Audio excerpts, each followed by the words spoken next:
So Manish, where would you say the innovations are coming from in the industry today? Cable, broadcast, gaming, broadband, print, radio? What would you say?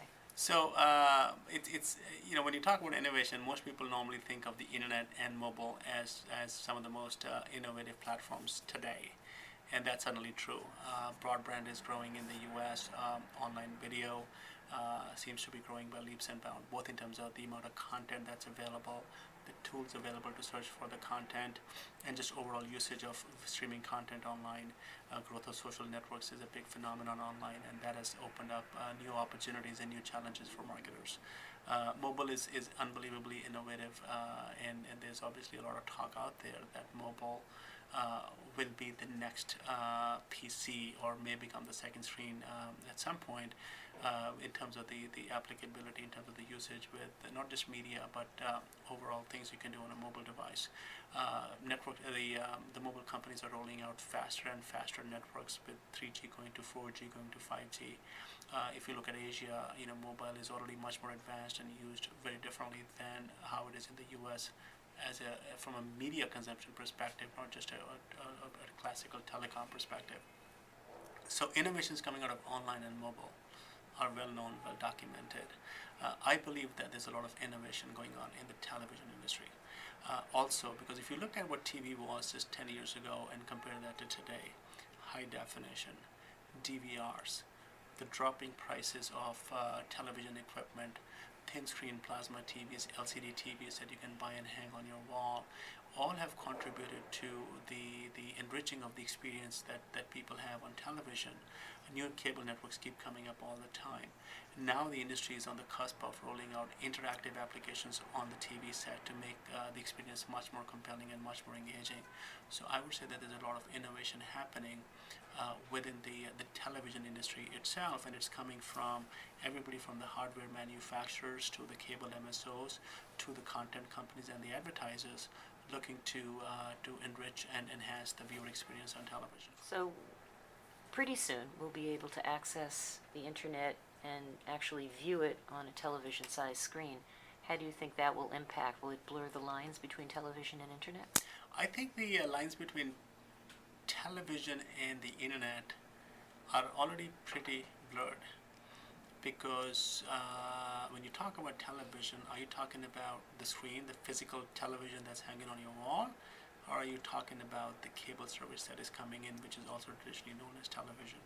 I think the monitors or the screens are definitely blurring, so you can use the same screen, whether that's a computer screen or a TV screen, to get traditional TV content coming from a cable company or a satellite company or a telco, and use the same screen to also get internet access. So the blurring is happening right now. Now, where would it end? Don't know yet. Television is a very different experience than a PC, just like the mobile is a very different experience than the PC. Television will become more interactive. I believe television will have components of the internet embedded within that. Will they be exactly the same way as the internet works on the PC? Probably not. I think interactivity and internet will come to the TV set, is already coming to the TV set, but it will adapt itself to the television screen and the viewing environment that people generally are in when they're watching television. So you don't think that eventually people will say, I don't really need to subscribe to a service because I'll be able to view my favorite television programs off of a website All right. on my big screen? Okay. Who's giving them access to that website on the big screen? The same company that provides them television services. And I think the question that you brought up is a very critical question for the industry and goes to the heart of the economics of the entire television and internet business. In today's world, a typical customer will pay 40, 50, 60 bucks for cable or television access.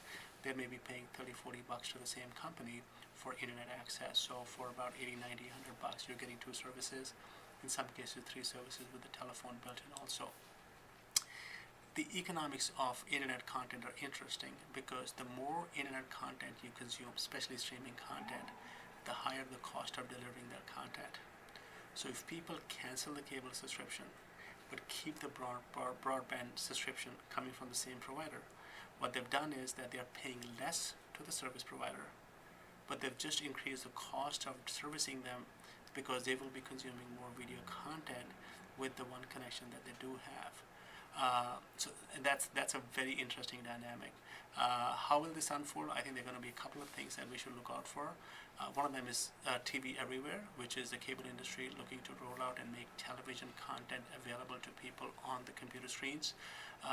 If they're already a paying customer, I think that's a very neat idea, and it's smack in the middle of being deployed right now. HBO just announced a couple of days ago their service, HBO to go, I think is what it is called.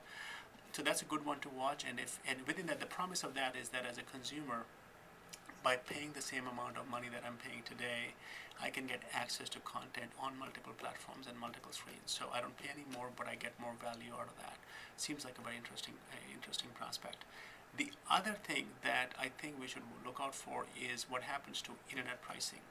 It somehow evolved into a flat pricing model. It started as pay by the hour, and then it suddenly became $40 or $45, and you use as much as you want. So somebody who uses 1/10 the bandwidth of another, they both pay the same price. So will the industry move to a tiered pricing model for the internet or not?